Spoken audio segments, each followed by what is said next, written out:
And Irvine goes to 8-0. Irvine goes to 8-0 now in the year. LSU's going 90-51. So now Idaho State's gonna blow out Montana State. Montana State 79-57.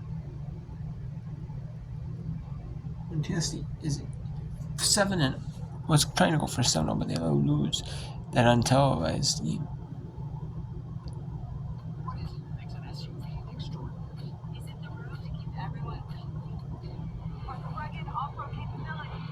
And Santa Clara blew it to 93-59, 84-66. Fulton Long Beach State, California Baptist 70-67-61 over Utah. And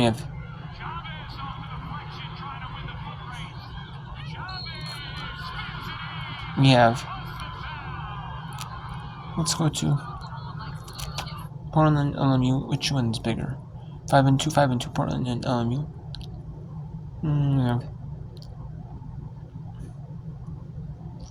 Gonzaga, Washington State, they're both 6-1.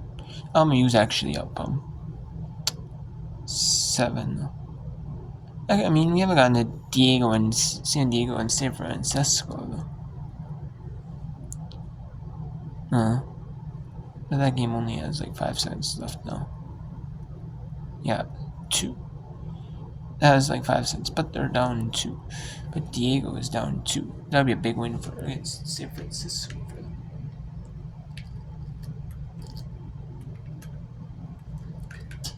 Clock is properly reset. They're going to have to add a little time, it looks like, because it was not properly stopped after the main basket.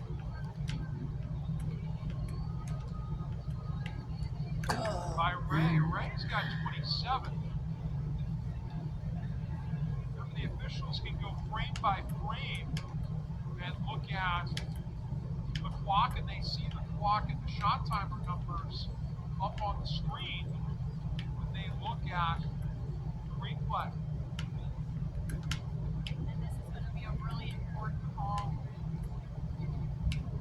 especially because San Diego does not have any timeouts left, so they will not be able to advance. McIntyre will go to the free throw line 65% this year, a little better than what she shot last year at NAIA Southern Oregon. She went to the line 124 times, made 64% of her shots.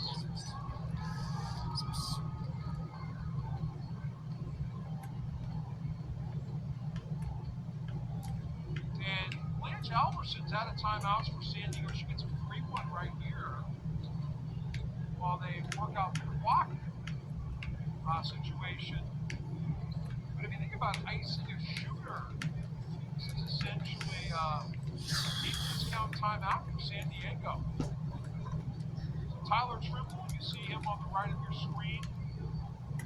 He informs the San Diego bench of the time. 8 and 2/10 will go on the clock, so a little more than a full second to score.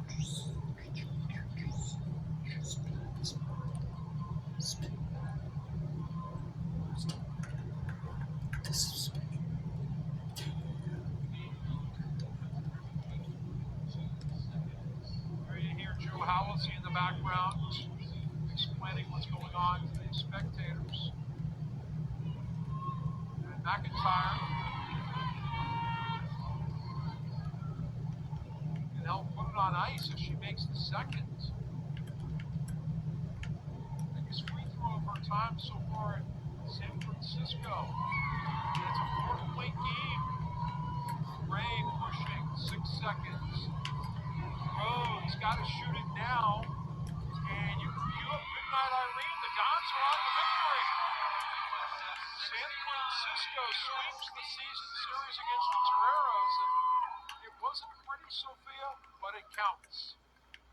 And that's the most important part. Took a look at the standings during halftime. There's a logjam right in the middle. So a point that goes in the win column is all that matters at the end of the day. Yeah, and for the Dons, they stay in the top 6 of the conference of the WCC, playing that staggered postseason format. A 6 seed's a lot better than a 7 seed. Stick around for our happy recap. And then there is another game that ended here. CB Montana State 79-60. LMU defeat Portland 77-68. We have a few games left. We have Pepperdine St. Mary's 4-3 in the fourth, 44-43, 59-44 Selway over Bakersfield. And we have 46-36 over Sacramento State. And we have 38-22 UC Santa Barbara over Copley. Eastern 43-32 over Portland State. So let's go to Gonzaga at Oregon State. 12 seconds to go. Gonzaga down 5 Oregon State.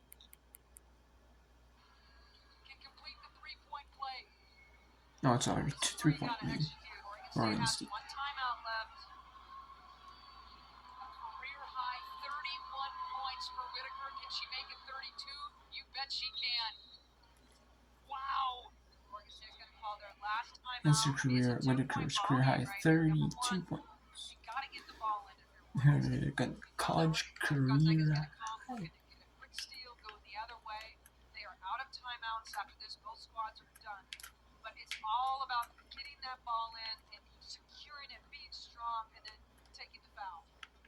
And if you're Oregon State, despite the fact that Villa with a rare 3-point miss scenario from the charity stripe, you still want her on the line. Absolutely. Wow. How about Whitaker? They had to have that bucket, and she provides. Yeah, I mean, you got to get a 3-point play one way or the other. And that's where, she just read the defense, had Schuler on her back, and went to town. A career high 32 points for Whitaker. She's got the 13 boards for another double-double. But, I mean, with Turner having an off night, Whitaker had to be spectacular. She's been just that. She has, and the bench has been good. We talked about the fact that 17 bench points coming in, and that's what they're going to need. I thought Bettyford was good. She was quiet at times, but she's got a nice-looking shot from the three, just not looking to take it as often as I think maybe she should. You mentioned the fact that Oregon State's got that one timeout. That is huge if they're having any difficulty. They're both out. You're right. That was the last one. Thank you, buddy. All right, so this is really critical for Schimmel. You have to get the basketball in. Golden flash, and there's Villa. Really smart by Schimmel to let the play kind of play out to find Villa. Absolutely. And that's where, know who you want to get the ball, hands on the ball immediately. And, Schimmel is a young player. That's smart. She's smart. She's taking the ball out of bounds, just being patient. Abby Boyes, just a sophomore. That's a lot of responsibility taking that ball out. All right, here's Villa, 7 for 10. Looks short, is short. Wow. Because 2 there would have diced it. Yep. And now you've got action, even if she makes one, with a ton of time if you're Gonzaga to put it into overtime. That looks short, is true. Okay, 79-76, and Gonzaga just got a bit of a break. Well, number one, if you are Oregon State, you do not want to foul and keep the ball in front. Ooh, Schuler almost picked up that 5th foul. Long ball to tie it in, it's true! Paige loafing, are you kidding me? That Wow! was incredible. Whitaker finds her. They're checking the clock right here to make sure. Her first field goal of the game, and it's a tying triple. Watch the inbounds. This is something they practice all the time. Last second situation. Whitaker's such a good passer, and that is well behind the 3-point line. That is a tough, big shot. The freshman from Billings, Montana, has played 20 seconds in this game, maybe 10, maybe 5. I don't know. Not It's under very a much. minute, and her one shot of the game comes right there, and it's a tying triple. Well, they're going to put 3.9 on the clock. Oh my goodness. I'm not putting this on Villa, but when she only was able to make 1 of 2, it changed everything for Oregon State. 100%. And sure enough, Gonzaga ties things up with the miracle triple from the freshman. Paige loafing, first and only points of the game. Well, biggest thing here for Gonzaga is you do not want to foul. Turnover, we're going to overtime. Wow, what a job by Gonzaga to stay alive. Okay, so now we have Pepperdine at St. Mary's. Both teams are in the Big West Conference. Both 2-5. 11-win teams. Pepperdine's 11-8. They were 9-3 in conference. So St. Mary's was 11-9 or 9-4 in conference. Let's go that one. We have Hawaii at Bakersfield. Hawaii is 2-5 in the Big West. Bakersfield 1-7 in the Big West. Hawaii had a little struggle, but they beat Cal Poly, and they beat a good Santa Barbara team on Saturday. Idaho and Santa Rosa State 4-1 against 3-2 in the Big West or Big Sky, and then we have in the Big West we have Santa Barbara 4-5-2, Cal Poly 1-6, and yeah, Hawaii just beat them at home.